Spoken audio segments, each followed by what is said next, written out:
Hey guys, welcome to Gunday Brunch. And surprisingly, based on how we ended the last episode, none of us were renditioned after that commentary. So thank God. I had no We're idea. Still here. I had no idea what we were talking about. Not at all. This week's But episode, we will be talking thanks to these people. I didn't even have to cue it up this time. That was great.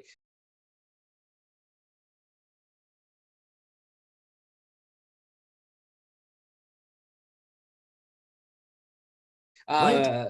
Make sure you guys like, share, subscribe, comment, show it to your friends, tape them to chairs, do the whole Clockwork Orange thing, force them to watch all 50. This is episode 51, actually. Ah, crap. Last episode was our 50th episode, and I didn't say anything special for it. What a shame. Yeah, but this next episode will be 1 year. Oh my God, it will be 1 year of the show. That's even better. All right, we'll do something special for the next episode, like get renditioned. We just start, everybody just pulls a bag off their head. Like, recording in progress. Like in a closet. All right, guys. Well, It's been good. HK finally got a hold of us. Speaking of HK, this week we're talking about why the best machine guns ever came from the 90s. Well, subguns and stuff like that. Well, and like this, and then kind of how last week we talked about how it's the golden era of 9mm pistols, right? The 90s was the golden era of submachine guns, even though 100%. Even though some of them were older than, like the MP5 actually came out in like the late 70s, I think. But you're gonna be really upset when I tell you this. Hang on. MP5 release date. Yeah. Hold on. I got it. It was designed in 1964, produced from 1966. Yep. Yeah. God, we're old. 60s. So anyway, so even though some of them came from the 1960s, the 90s was really the heyday of the subgun. It was when like if you were on a SWAT team and you didn't have submachine guns, if you were like all the special operations units. When did the Navy SEALs movie come out? Navy SEALs, I want to say late 80s, early 90s. Mm-hmm.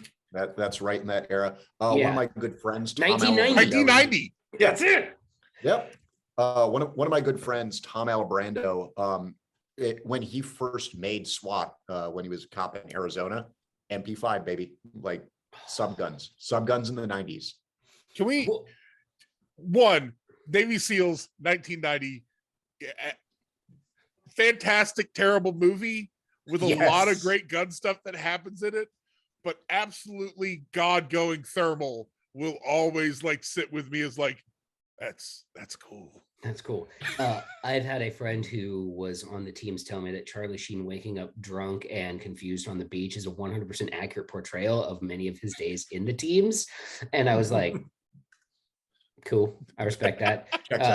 That's pretty gangster, actually. I think I've had a similar conversation with, I think, the same team dude. Yeah, you might have been the same guy, actually. Yeah. Guys, this is the second episode in a row where Jack and I are like, are we talking about the same person here? Oh, yeah. World after all. This guy doesn't own a Steyr handgun, so... No, he does not.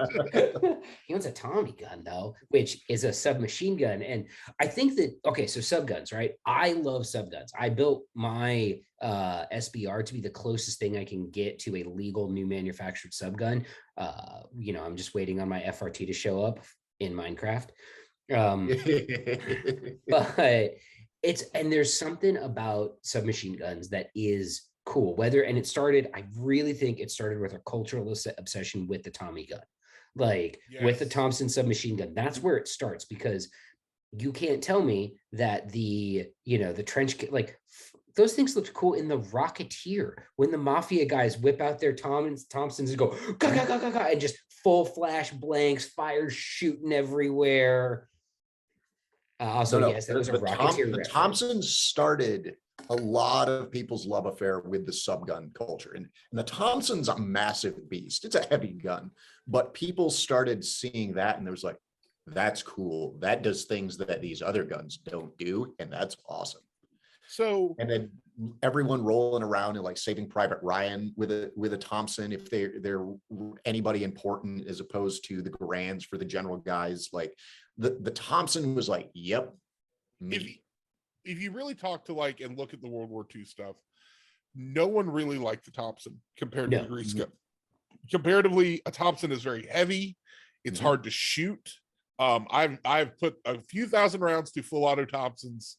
Thankfully, I have some friends that were very generous to let me shoot those guns. And then I shot one grease gun one time, and I was like, that would have been the gun I carried. That would be 10 out of 10. That thing's light. It's easy to control. Oh, the rate of firing is so slow. You can, it's like, yeah, it's down to like 550 or 5 or anything. Yeah, they built that really well. It's just part of that second generation of subguns that are all ugly as sin. Yeah, you don't even want to look at those things. No, but I'm going to shoot with my eyes closed. If you talk about like, there are American cultural guns, and the Thompson is 100% one of them. And it's a weird one because it's also a bad guy gun. And that's the first time, like, let's talk about like, when we talk about bad guy guns, submachine guns are going to be a lot of them that come up. Like, I remember talking with like, okay, the Mac 10 and the Uzi are also perfectly good examples of that. I was going to bring that up because they're very on much both sides of the narco wars. Yeah, well, and also most people can't tell a Mac 10 from an Uzi. They all look like that same machine pistol type T-shaped platform, and it's always bad guys. Always bad guys. Well, so usually, but hang on, before we get into that, just real fun fact for our listeners out there. Mac 10s and Mac 11s are currently among the most affordable of pre-86 transferable guns out there. You can get a low round count Mac 10 or Mac 11 for like $9,000. So, you know, how many of us have spent $9,000 on a hoopty car? Like, we all have. So I'm just saying. I had an option for a pre-86 Mac 10 for $3,500, and I kick myself every day for passing it up when that was the price. You're a dumb idiot. Because machine guns made a mistake. Cool. All right, so back to what you're saying, Jack, about how they were on both sides, but I think I associate them as like the bad guy gun. So if you like watch, there's a lot of stuff where like there's a lot of like probably lies around the Mac 10. Yeah. In both, like, there are stories about how it was marketed, and I'm going to tell a couple of them, and I'm going to tell them with this caveat: you got to take these with a grain of salt. They probably maybe didn't happen, but for the fable of the American submachine gun, they're too cool not to tell. The guy who made them, I think his name's Robert Ingram. That's why it's Ingram. Said that the Mac 11 was designed for a room of very surprised colonels. Now, if you don't get that, I'm sorry. Oh, there's a story I've heard that today. He had a Mac 10 with a suppressor in a hotel suite. And when room service knocked on the door, he walked into the bedroom with a Mac 10 and dumped the entire magazine into a bed, closed the door to the bedroom, walked over and picked up the stuff from room service. The room service guy had no idea. So he was selling. Now, I having shot submachine guns indoors and having shot suppressed weapons, I have a lot of questions about that because, like, I have a volume of questions. They don't make no noise. Right, they don't make no noise. They certainly make a lot of smoke, and that suppressor would have been hot. Yep. But I've also been in rooms where people fired suppressed weapons and no sound was made. So there's like this potential that it could have maybe sort of happened. I don't know. That one I think might have been like lies, but you can't say that Ingrams weren't being marketed in a way that was very much the early to the late 80s to early 90s, where it was like, we built this for doing bad stuff. And so those guns were popular among everybody. There's a picture of an Atlanta police officer during a SWAT raid. He's APD SWAT, and he's 1980s as AF. Oh, yeah. Black fatigues, green Alice pistol belt, harness combo with like canteen pouches full of magazines, and he has a M16A1 or Colt SP1 in his hand, and he has a MAC-10 with suppressors slung across his chest. That guy was there to kill people and fuck bitches, and he had fucked all the bitches. So yeah, so we're just down to the last one. And there's a lot of really cool like 90s mods that I've seen. I've got a thing for narco guns, especially from that period, where you like see these tight, high capacity weapons. AR-180s with 40 round magazines were really popular. I kind of want to build an AR-180 and just as a throwback to that era. But like the MAC-10s are cool because you'll see MAC-10s with like over the top lasers, under the barrel, suppressor mounted mag lights, and they're all jerry rigged. None of this stuff is like really well made. There wasn't the factory accessories that we see nowadays. Heck, claw mounting an optic on stuff was still kind of a weird radical idea in the 90s. We were just kind of getting over that, like, maybe it would be advantageous to add some stuff onto these weapons that make it easier to do what they're for. I love the sheer variety of shrouds that make it so you can grab the suppressor on a MAC-10, none of which were produced by the company that made them. It was all aftermarket stuff. It was all craziness. And the whole idea was so that, for people who are watching the video, so that you could clamp over the top of it and tuck it down here and just rip it through a room. Like sights are for pussies. Have you seen the sights on a MAC-10? They are the second most useless sights I've ever seen on a firearm. They exist to exist. Yeah, they're there because it should have sights on it, I guess. But it's a gun that cries for a laser. Yes, and they put them on there. Like one of the coolest, if you've ever seen the flick New Jack City, great film. Ice-T at one point, who's a DEA narcotics officer in who knows, is doing a drug raid, and he's got a Calico 100 with the short barrel on it, those 100 round, so cool. Electrical magazine, and a laser sight and a suppressor on it, and a foregrip. And he's like, and I'm like, that's a commando from the 90s. That's a dude just like the narco war submachine gun era led to later 90s. Everybody was running MP5s and doing it like they were Navy SEALs, but it started with hip fired, full auto randomness on both sides. And Secret Service started running, was running mini Uzis. Didn't the Calico turn up in Tango and Cash as well? Yes. Oh God, that's a movie right there. And for you guys, if you never saw a Calico, that was another gun that's like, you don't reload them. They just, you have this like big cylinder, like a Pringles can full of bullets on top of this thing. And you can't look at the Calico and then look at a picture of a P90 and tell me like the P90's like, Papa? Daddy? And the Calico's like, like, I don't know you, kid. Did I get really drunk in Belgium one night? That is actually probably what happened. What is Belgium for, father? Are you back with the milk and cigarettes? Because we start the 90s with this and we end it with this. That's 10 years of submachine gun time. That was pretty cool. And you got to, because the P90 came out in like 1999. I think it was like a 97 development, because it started the PDW race, which gave us two of the coolest subguns from the era, the P90 and the MP7. Oh shit, guys, the P90 came out in 1990. So, funny story. P90 comes out 1990, is hardly seen anywhere. First time most people see it in public is the Spawn movie.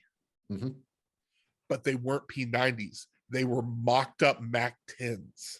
I did not know that. And today I have learned a thing. If you watch it in high def, you can see that there are like MAC-10 magazines sitting out of these mocked up P90s.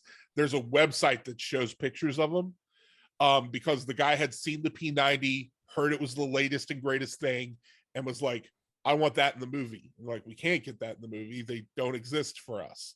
He's like, well, make it happen. They mocked it up.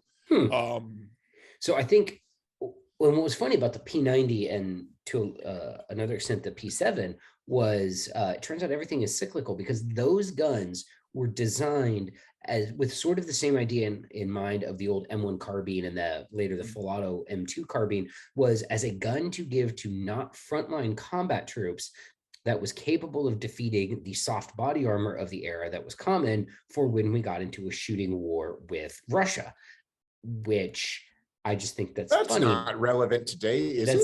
It's weird that we're not in it. Well, we're not in a shooting war with Russia technically yet. No, we're not. We are the not. bags are so hot. I hate wearing them. The bags are coming back. Please don't put the bag on my head. I won't say 300 windbag again. I promise. Oh no, he said it. Bye, Caleb. So anyway, but like, yeah, that whole PDW era that started, I mean, I think probably actually one of the best like franchises for submachine guns, the Stargate movie, they all have MP5s. Then in the TV show, they all have P90s. Very, very quickly transitioned to the P90 in the show. Which just as an aside, the P90 has never been issued to anyone in the Air Force outside of the special operations community, but that's okay because they look fucking cool and they're great for killing aliens with. They really are. Secret Service picked them up for the exact reason that they were super compact and you could put them everywhere. A lot of SWAT teams of the era, like the early 2000s, I remember running around with them, and I've read some OIS reports of like, if you give them half a mag, they work pretty well. So there's definitely like a micro caliber problem that the bullets have to be very selective. Well, and this is kind of what ended up happening. So we had this golden era of submachine guns where, all the cool kids had MP5s. And if you were a really cool kid, you had an MP10 because that's what the FBI had. And those guns slap so hard. They slap harder than I slap the cocking handle on them. HRT, late 90s guns also peak.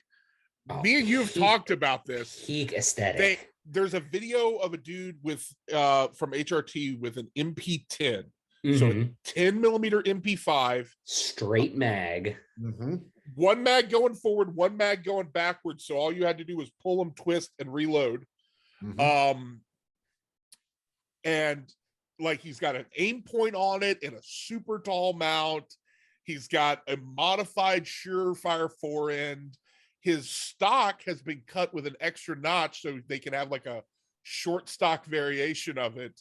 And I'm just looking at this stuff and I'm like, short barreled, high capacity, tall red dot, bright flashlight. Where have I seen this before? Is this not the current aesthetic? Like, how did this guy have all of this? And then we were like, all right, hold on, back to this. And they're running these super cool para grip 1911 so they can have like double stack mags, and you can only see them for a couple of seconds, but they had like Colt slides on para grips for like these super cool HRT pistols. All of those guns were hand built, by the way. Those HRT 19, so that was back when para was para ordnance, and they just made frames. They didn't do anything else. They didn't make full guns. They hadn't ruined anybody's dreams yet. They just made frames. And if you took one of their frames and you put it in the hands of a competent gunsmith, you ended up with a fucking cool gun. And some of those paras are really, really great. But like the 90s was peak submachine gun aesthetic, and a little bit into the early 2000s. And I kind of want to I do want to take a moment and discuss all the subguns, all of them kind of found their stride. They found their niche during the 90s. Even if they were built all the way back in the 60s, every subgun was cool in the 90s. Like there was, except for the ones that Beretta made that we couldn't get. So for example, and this is why I wanted to talk about this, because we were talking about Stargate, and then in Battlestar Galactica, obviously they used the FN pistol, but they're the 5.7 pistol, but they used the Beretta PX4 Storm. So as their primary battle rifle for shooting aliens, which the problem with that is it looks really cool, but if it's a 9mm carbine, you're like, what are you doing here? But anyway, there is Cylons with. There is a full auto variant of the PX4 of the CX4 Storm carbine. It's the Beretta MX4. It's got a short barrel that just sticks out of the front of it like a nub, and a big old stick magazine that comes out of the bottom. And I've never shot one because there's none of them in the United States except for like in Akakeek, basically. And they're so fucking cool looking. Like those things to me, that is like the end of when guns were designed to look cool and also maybe work, because man, like if you pull up a picture of the Beretta MX4 Storm, there's one on Wikipedia, fucking looks good. It's a good looking gun. Baker has one of these. Who does? He SBR'd. Chris Baker. Oh yeah, well he's got this from Lucky Gunner ammo carbine. Yeah. But he chopped the barrel and he put a suppressor on it. That was the first time I looked at one. I don't like it with the long barrel. No, with the long barrel, it was never supposed to. The National Firearms Act has ruined the aesthetic of so many firearms. The P90. The PS90 with that 16-inch barrel is one of the dumbest looking guns I've ever seen. The P90 with that little short barrel. With two tri-lugs. The tri-lug at the long end of the barrel and then the tri-lug down here, because they know like, yeah, you're going to chop that. Remember the HK-USC, the Universal Service Carbine? Oh my God, that was so terrible. And they all have the weird pass-through stock. Yeah. The Beretta has that too. Yeah, but on the Beretta, it looks good because it's kind of swoopy and it like sort of blends into the aesthetic of the gun. The H&K one looks like it's this piece of plastic that just had to fold between the stock that could no longer fold and do the cool thing, and they just had to staple it to the bottom of the pistol grip too. And then they put a 16-inch pencil barrel on it for a 45 caliber carbine, and it looks so dumb. The Uzi with a 16-inch barrel. Have you seen this? It's the dumbest looking gun ever. And so yeah, like, and here's the other thing: if you were a cool guy, you would just buy the machine guns. They were relatively cheap at the time, but if you weren't, there were carbine versions of them, and maybe you know someone that can chop and crown a barrel if you pay the $200 tax stamp. You know what I wish? I wish that I could go back in time to like 1985, and obviously with some money that would work back then because I can't take my Bitcoin. But go back in time, please. Go back in time to 1985 and just buy all of as many transferable machine guns as I possibly could, and go back and like just register I would just blow the registry. There are some guys who were future sighted back then who had lowers and had raw receivers who made very sound investments by just being like, that's closing. I'm going to stamp all these. Mm-hmm. And $200 back in 85, 86, a lot more money than it is today. Like one of the reasons that the NFA craze started is $200 isn't that much anymore. $200 in 85. $200. Well, and that was just as a side note on why the NFA is a heinous law and should be immediately repealed tomorrow. When it was passed in 1935, $200 was a ban, because who had fucking $200 sitting around when the average wage was like a nickel a day, and also $200 I think was more than the Thompson machine gun at the time. I think it was more than the Thompson machine gun itself at the time. So the tax on the gun was more than the gun. Cost like $50 back then. Anyway, we were all born too late for transferable mail order machine guns. Well, that's depressing. And that's how we're going to end this episode, but we're not getting renditioned. So, all right. Keith, last thoughts. I still love my MP5. I like modernizing it, but I love the classic look. That thing slaps. Jack. Pistol caliber carbines are weird, but submachine guns are cool. I concur with all of those statements. And that's why you definitely, if you do have a short barrel PCC, you should definitely put a binary trigger in it and get as close to that as you like. I can confirm. Not to derail our log off here, but I can confirm. I thought binary fire triggers were the goofiest thing until I put one in a 9mm, and I was like, because that's really because as elder millennials, all three of us really were just chasing that P90s aesthetic of one-handing a 9mm carbine and spraying bullets out the side of everywhere. my Ferrari. Out the side of my Ferrari in a white linen jacket. While my partner sprays the dash with machine gun fire errantly. Marcus. What? Ooh, that's my bad. All right, guys. We will see you next week. Thanks everybody for watching.